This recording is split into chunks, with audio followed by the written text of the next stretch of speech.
कार्यक्रम अन्नदाता सुनिए सारे बाण भाइयों ने विनोद भाई की राम राम। किसान भाइयों, आज अन्नदाता कार्यक्रम में चर्चा करेंगे सफ़ेद बटन मशरूम की खेती पर और साथ में भाइयों लेंगे जानकारी आज की नसीहत के तहत नवजात बछड़ों और कटड़ुओं की सर्दियों में देखभाल पर, और साथ ही जानकारी लेंगे भाइयों मृदा स्वास्थ्य कार्ड योजना के बारे में और करवाओगे भैया का मनोरंजन। तो भाई कार्यक्रम की शुरुआत करें सफ़ेद बटन मशरूम की खेती है। किसान भाइयों, हम सब जाना है कि अपना जो प्रदेश है हरियाणा और अपना पूरा भारतवर्ष, ये जो है सारा कृषि प्रधान क्षेत्र है। और इस कृषि प्रधान क्षेत्र में जो हमारे कृषि के मुख्य उत्पाद हैं, चाहे वो हमारे गेहूँ है, चावल है, सरसों है, उन तक हमने पर्याप्त मात्रा में भूसा मिल जाए। और जो ये भूसा है, साथ ही जो हमारी जलवायु की जो विविधता है, वो हमारी खुम्ब की जो फसल है उसने उगाने खातर बड़ी आसानी पैदा करे है। यानी कि हमारी जो खुम्ब की फसल है बड़ी आसानी से इसमें पैदा करी जा सके है। और क्योंकि भाइयों खुम्ब की जो खेती है वो कमरे के अंदर करी जाओ है, इसलिए जो ज़मीन है जिस पर बढ़ती हुई जो जनसंख्या का बोझ है उसके कारण जो हमारी ज़मीन है वो दबाव मान दी जाने लग रही है। तो खुम्ब उगाने खातर हमें ज़मीन की ज़रूरत नहीं पड़ती। इसकी खेती भाइयों कच्चे या पक्के कमरे या फिर किसी ऐसे स्थान पर हम अस्थायी छप्पर के नीचे या छत डालकर भी उसमें आसानी तक कर सके हैं और थोड़े से समय में ज़्यादा मात्रा में हम उत्पादन ले सके हैं। और देश के आर्थिक विकास में महिलाएं जो है वो ख़ास तौर पर इसमें बहुत बड़ा योगदान दे रही हैं, क्योंकि महिलाएं जो है वो थोड़ी सी ज़मीन में या थोड़ी सी जगह है उसमें जो है आसानी से इसकी खेती कर रही हैं। और खुम्ब या जो मशरूम है ये एक प्रकार की फफूंद है जो कि प्राकृतिक रूप से उगने वाली जो खुम्ब है उसमें कुछ खाने लायक भी हैं और कुछ जहरीली भी हैं। लेकिन जो वैज्ञानिक ढंग से उगाई जाने वाली मशरूम है वो सभी खाने लायक अच्छी योग्य किस्में हैं। और खुम्ब की खेती भाइयों छोटे भूमिहीन किसान, बेरोजगार युवा या जो ग्रामीण महिलाएं हैं वो आसानी से करके जो है इसमें अच्छी आमदनी ले सके हैं। और खुम्ब की खेती में भाइयों अन्य जो फसल है उसकी भांति जो ज़मीन है उसकी हमने ज़रूरत नहीं पड़ती, और इसकी खेती कच्चे या पक्के कमरे में या जो अस्थायी छप्पर या जो झोपड़ी है उसमें बनाकर भी हम आसानी तय कर सकें हैं। और जो अपने देश में मुख्य रूप से जो प्रचलित खुम्ब की जो किस्में हैं उसमें एक तो सफ़ेद बटन, दूसरी है डिंगरी मशरूम, तीसरी है भाइयों चाइनीज़ मशरूम और चौथी है सफ़ेद दूधिया खुम्ब। क्योंकि भाइयों खुम्ब जो है एक वो स्वादिष्ट और पौष्टिक आहार है जिसमें प्रोटीन, खनिज, लवण, विटामिन ऐसे पोषक तत्व भरपूर मात्रा में पाए जाते हैं। और खुम्ब अपनी एक आकर्षक खुशबू भी रखा है जिसके कारण खाने में ज़्यादा पसंद भी करी जाओ है। और शुरुआत में तो भाइयों इस नाम स्वाद के रूप में खाओ थे, लेकिन जिस तरह लोगों ने आराम आराम तो पता लगना शुरू हुआ कि इसके जो पौष्टिक जो तत्व हैं, जो पोषक तत्व हैं, इसके जो औषधीय गुण हैं, उसके कारण यह आहार का एक मुख्य रूप जो है भाग भी बनती जाने लग रही है। और खुम्ब में पाए जाने वाले जो प्रोटीन हैं वो शाकाहारी लोग जो हैं उनके लिए तो प्रोटीन की जो मात्रा है शरीर में उसको पूरा करने का एक बहुत अच्छा स्रोत भी है। क्योंकि भाइयों खुम्ब में जो है प्रोटीन की मात्रा सब्जी फलों के मुकाबले, गेहूं के मुकाबले, दूध के मुकाबले, संतरे के मुकाबले, बंद गोभी है या जो दूसरी सब्जी हैं उनके मुकाबले बहुत ज़्यादा है इसमें प्रोटीन की मात्रा। साथ ही भाइयों खुम्ब में कम कैलोरी, कम वसा, कम स्टार्च, कम कोलेस्ट्रॉल होने के कारण खुम्ब का हम आहार के रूप में अगर इस्तेमाल कर रहे हैं तो जो लोग मोटापे, मधुमेह और जो तनाव है या दिल की जो बीमारी है उससे जो पीड़ित लोग हैं उनके लिए तो बहुत ही अच्छा भोजन है खुम्ब। और मौसम के आधार पर भाइयों हम कम लागत में अच्छी खुम्ब ले सके हैं, और इसके लिए हमने कुछ एक बातों का ध्यान रखना है। अगर बात करें भाइयों सफ़ेद बटन मशरूम की खेती की, तो सफ़ेद बटन मशरूम की खेती हम अक्टूबर से फरवरी के महीने तक कर सकें हैं। और इसके जो कवक जाल उसके फैलने के लिए जो सही तापमान है वो है 22 से 24 डिग्री सेल्सियस, और खुम्बी का जो उगने का समय है वो है उस समय तापमान होना चाहिए 15 से 18 डिग्री सेल्सियस। और साथ ही भाइयों नमी की मात्रा 80 से 90% होनी जरूरी है। और इसकी उपज के लिए भाई जो मुख्य हमने कदम उठाने वो है एक तो कंपोस्ट बनाना पहला, दूसरा फिर हमने केसिंग करनी है यानी कि मिट्टी तक ढकना है, फिर उसमें भराव और बिजाई करनी है, और फिर खुम्ब इसमें हमने निकालना है। तो शुरुआत करनी हमने कंपोस्ट बनाने थे। तो कंपोस्ट भाइयों दो तरह की है, एक तो है जो हम लघु विधि यानी कि छोटी विधि तैयार करें हैं, एक है इसमें लंबी विधि वाली भाइयों। तो दोनों ही विधि है, चाहे छोटी विधि है लंबी विधि है, उसमें हम कंपोस्ट जब बनावें तो शुरू में तूड़ा है या भूसी है, पराली है, वो हमने लेनी है, और जो तूड़ी या भूसी हम पराली ले रहे हैं वो बारिश की भीगी ना हो, क्योंकि जो बारिश में भीग जाएगी तो वो ख़राब हो जाए, उसमें जो है जो दूसरी कवक है वो उसमें पैदा होने शुरू हो जाए।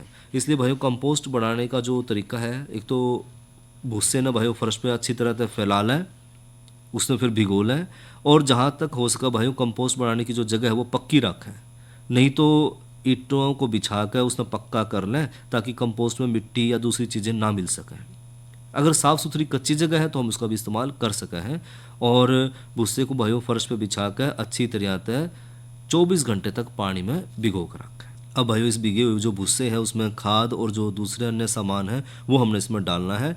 और इसमें हमने क्या क्या डालना है, तो इसमें 3 अलग अलग तरीके हैं कंपोस्ट तैयार करने के। एक पहला तरीका है कि हम गेहूं का भुस्सा ले लें 300 किलोग्राम, गेहूं की छाणस ले लें 30 किलोग्राम, जिप्सम 30 किलोग्राम, किसान खाद 9 किलोग्राम, यूरिया लगभग 3.5 kilogram, muriate of potash 3 kilogram, single super phosphate 3 kilogram और शीरा लेना भाइयों हमने 5 किलोग्राम। दूसरा है तरीका कि हम गेहूं का जो भुस्सा ले लें वो 300 किलोग्राम लेवें, साथ ही मुर्गी की जो खाद है वो 60 किलोग्राम, गेहूं की छाणस 7.5 किलोग्राम, जिप्सम 30 किलोग्राम, किसान खाद 6 किलोग्राम हमने लेनी है, यूरिया 2 किलोग्राम और म्यूरेट ऑफ पोटाश भाइयों लेना है 2 किलोग्राम। और एक और तरीका इसमें तीसरा तरीका है कि सरसों की भूसा ले लें हम 300 किलोग्राम, मुर्गी की खाद 60 किलोग्राम, गेहूं की छाणस 8 kilogram, gypsum 20 kilogram, urea 4 kilogram, single super phosphate 2 kilogram और शीरा ले लें 5 किलोग्राम। तो इन तीनों तरीकों में से हम कोई भी एक तरीका जो है अपना सकते हैं। और शुरुआत हमने करनी है भाइयों, गिल्ले भूसे को 1 फुट की तह में बिछा दें और उसके ऊपर रसायन उर्वरक जो है 6 kilogram urea, 3 kilogram super phosphate और 3 किलोग्राम म्यूरेट ऑफ पोटाश और साथ ही भाई 15 किलोग्राम गेहूं का जो छाणस है इस पर हमने बिखेर देना है और अच्छी तरह से मिला लेना है। इसके बाद भाइयों 5 फुट ऊंचा, 5 फुट चौड़ा और लंबाई हम अपनी सुविधा के अनुसार एक उसका ढेर बना लें। और ढेर बनाने के 48 घंटे के अंदर ही भाइयों तापमान जो है अपने आप 70 से 75 डिग्री सेल्सियस तक पहुंचेगा। अब 6 दिन के बाद हमने इसमें पहली पलटाई करनी है और ढेर का जो बाहरी भाग है वो हवा में खुला होने के कारण भाई वो सूख जाएगा, जिसके बाद अच्छी तरह तो वो सड़ नहीं पाता। इसलिए भाइयों पलटाई करते समय इस बात का ध्यान जरूर रखें कि अंदर वाला हिस्सा तो बाहर आ जाए और बाहर वाला हिस्सा भाइयों अंदर की तरफ चला जाए, ताकि जो सूखा भाग है उसमें भी नमी आ जाए, उसमें भी अच्छी तरह से हमने पानी का छिड़काव करना है। और इस समय भाइयों 3 किलोग्राम हमने किसान खाद और लगभग 1.5 किलो यूरिया और 15 किलोग्राम भाइयों चोकर इसमें मिला दें और ढेर न भाइयों दोबारा जो है जिस तरह हमने पहले दिन कराया था ना वैसा ढेर फिर बना लें, यानी कि 5 फुट ऊंचा, 5 फुट चौड़ा और जो भी लंबाई हमने रखी थी पहले दिन वो रखनी है। उसके बाद भाइयों 10वें दिन हमने दूसरी पलटाई करनी है। पहली पलटाई हमने 6 दिन के बाद करी, फिर दूसरी जो है 10वें दिन पर करनी है, यानी कि 4 दिन और बाद। और खाद के ढेर में भाइयों बाहर तय 1 फुट खाद ने अलग निकाल लें और इस पर भाइयों पानी का छिड़काव करके पलटाई करते समय ढेर के बीच में उसने डाल दें। और इस पलटाई के समय भाइयों खाद में 5 किलोग्राम हमने शीरा, 10 किलो दो इसमें 10 लीटर हमने पानी में मिलाकर ढेर बनाते समय इसी सारी खाद में अच्छी तरह से मिलाना है। और 13वें दिन भाइयों हमने तीसरी पलटाई करनी है और 16वें दिन भाई उसमें चौथी पलटाई करनी, जिसमें कंपोस्ट के ढेर में पलटाई करें और साथ में यह जरूर देख लें कि नमी की मात्रा बिल्कुल ठीक होनी चाहिए। और 19वें दिन भाई उसमें 5वीं पलटाई करें, कंपोस्ट में पलटाई का ढेर बदल दें।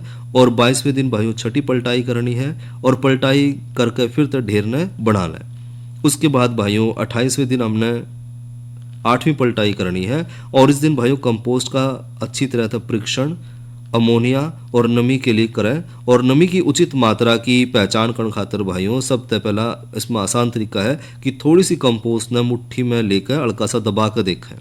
अगर पानी की बूंद उंगलियों के बीच से बाहर आने लग रही है तो इसका मतलब नमी की मात्रा सही है। और अगर मुट्ठी बीचे तो अगर पानी की धार निकल का हुआ है तो इसका मतलब जो है उसमें पानी ज़रूरत ज़्यादा है। और कंपोस्ट को ढेर को भाई थोड़ी देर खुली हवा में छोड़ दें ताकि उसमें जो है वो सूख कर उसमें नमी या जो पानी की मात्रा है वो कम हो जाए। साथ ही भाइयों कंपोस्ट के ढेर में अगर हम उसमें सूंघ गए तो उसमें अमोनिया गैस की जो बदबू है जो शुरुआत में आनी चाहिए थी वो अब नहीं आनी चाहिए। जो कि हमने बिल्कुल पहली और दूसरी पलटाई करी थी, तो उस टाइम अमोनिया की जो बदबू उसमें ज़्यादा मात्रा में आवा है, और जब हम 8वीं पलटाई कर ली तो उसके बाद भाइयों अमोनिया की जो बदबू है वो इसमें आनी नहीं चाहिए। इसके बाद भाइयों अगला काम हमने करना है कंपोस्ट में बिजाई यानी कि स्पॉनिंग करनी है। और खुम्ब की खेती में भाइयों प्रयोग होने वाले जो बीज हैं उसमें हम खुम्ब का बीज या फिर स्पान कवा है। और जो खुम्ब की अच्छी पैदावार खातिर भाइयों शुद्ध बीज और अच्छी किस्म का बीज होना बहुत ज़रूरी है। खुम्ब के बीज में भाइयों चिपचिपापन या जो बदबू है वो नहीं होनी चाहिए, और अनाज के हर दाने पर खुम्ब के कवक का सफ़ेद जाड़ा जरूर होना चाहिए, और बीच में किसी प्रकार के सड़ने जैसी जो कोई गंध है वो उसमें नहीं आनी चाहिए। और साथ ही भाइयों थैलों में किसी प्रकार का जो तरल पदार्थ है उसका रिसाव नहीं होना चाहिए।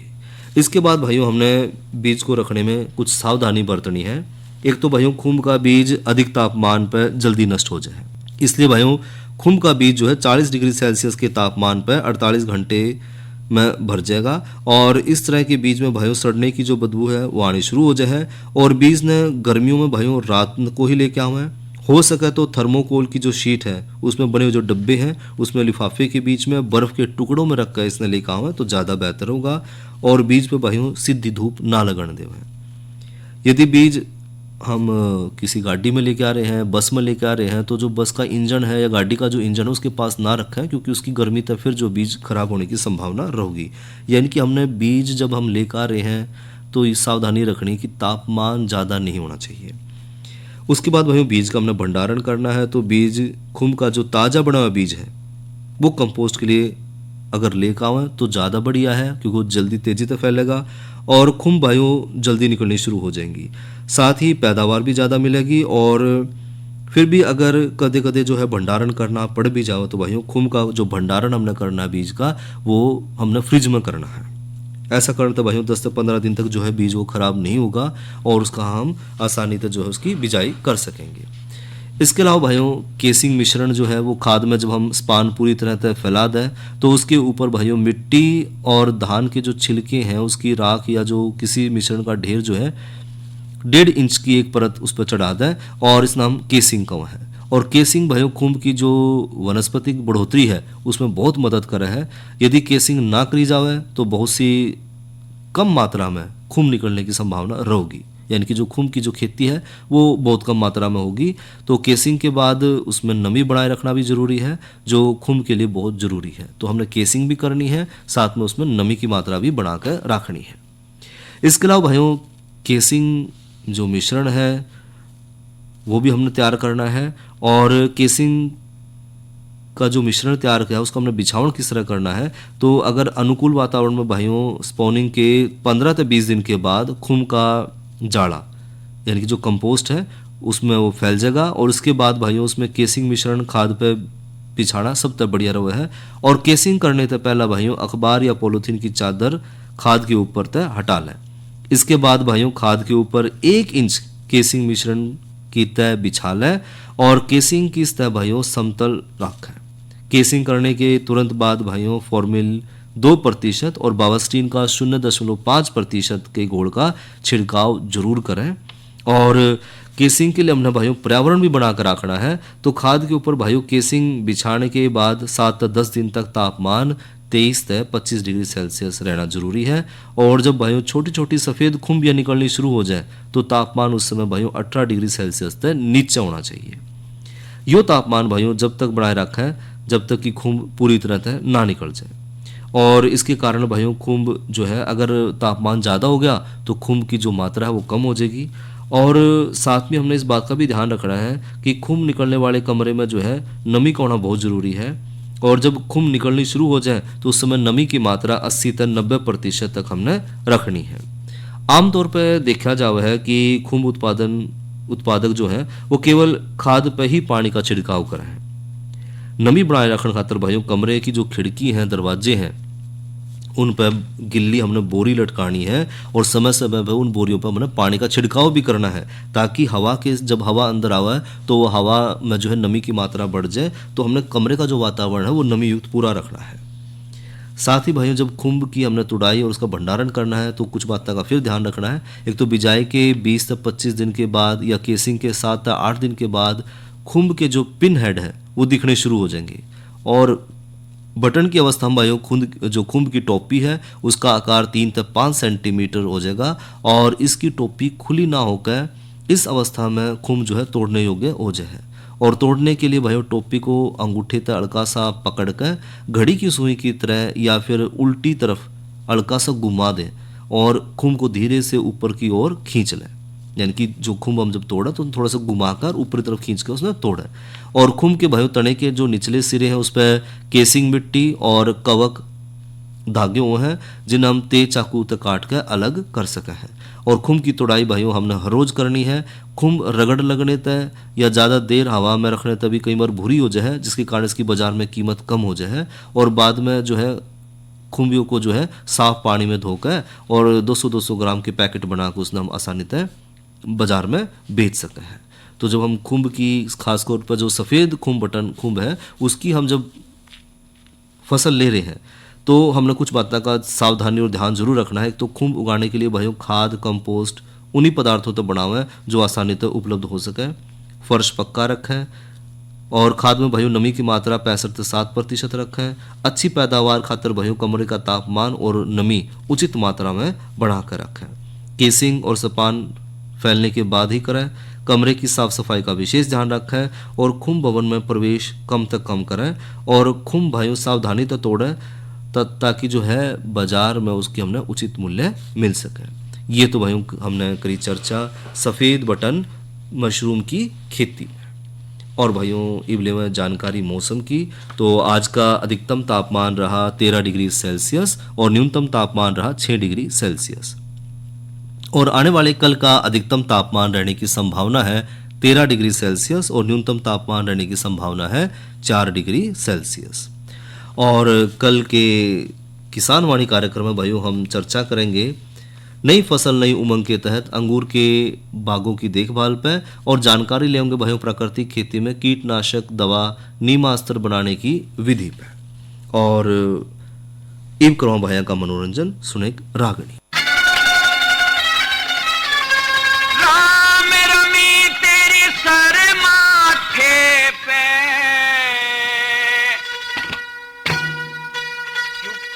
पागी राही तने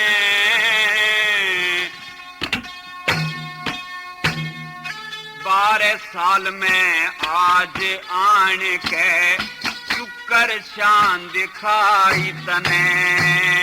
राम रमी तेरी सारे माथे पे शुक्र पागी राही तने 12 साल में आज आन के शुक्र शान दिखाई तने।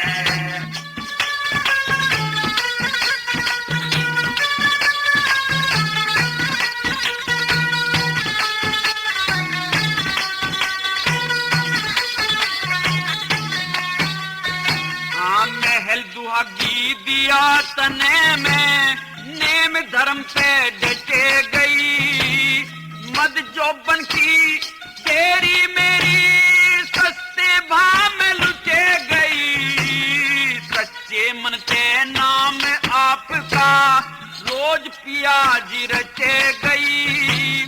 शुभ कर्मों में नीत रही मैं ते बुरे कर्म के हटे गई। बुरे कर्म के हटे गई।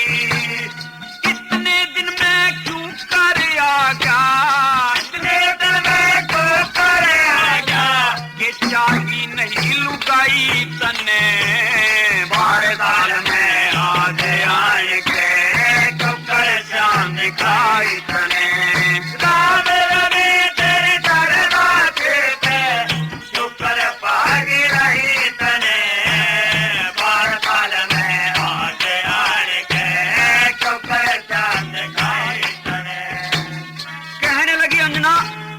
साजन आपको क्या पता कि मैंने 11 साल कैसे कैसे करके बिताए हैं।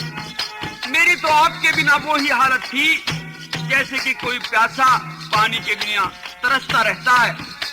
तेरे बिना ये सब महल मुझे एक घेरे के समान लगते थे। और फिर के बोली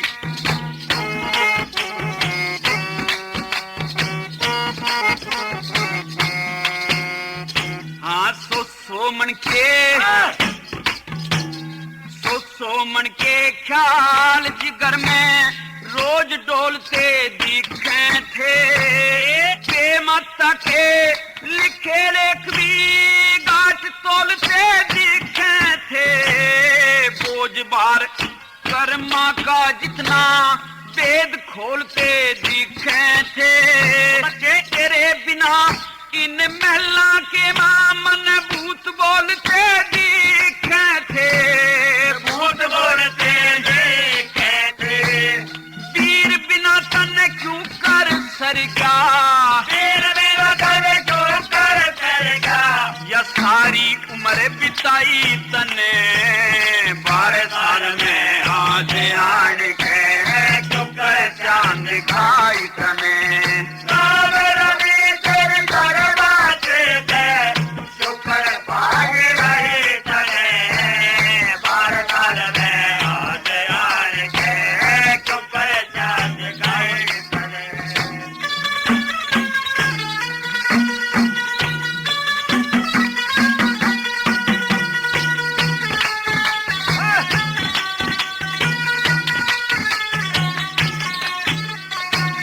ऋषि मुनि सन्यासी योगी माया में गर्भाप रहे। भूत भविष्य और वर्तमान ये तीनों मिलकर ताप हैं। पतिव्रता के बारे में तो कथा महात्मा आप कहें। जति पुरुष ने सती वीर के छोड़न का भी पाप है। छोड़न का भी पाप है कि कामदेव ने नहीं सताया। कामदेव ने नहीं सताया। शुक्र करी समाई तने 12 साल में आज आन के शुक्र साज खाई तने।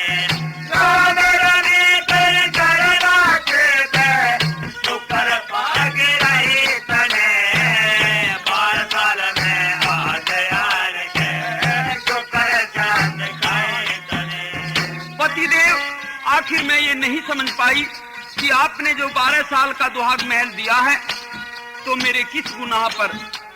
इस सुहाग महल में शेर भर आटा जौ का खाने के लिए, पहनने के लिए ये फटे पुराने कपड़े और तीज त्योहारों का के वर्णन करा।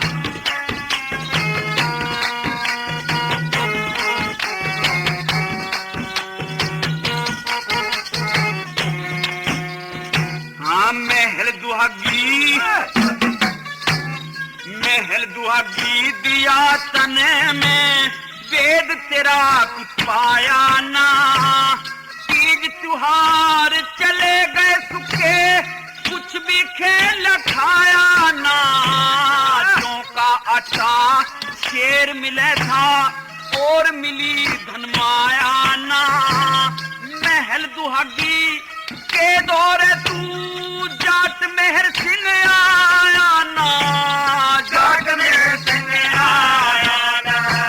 लक्ष्मी चंद मेरा गढ़ घोचा से, लक्ष्मी चंद मेरा गढ़ घोचा से। और के करीब बजाई तने 12 साल में आज आन के शुक्र शान दिखाई तने।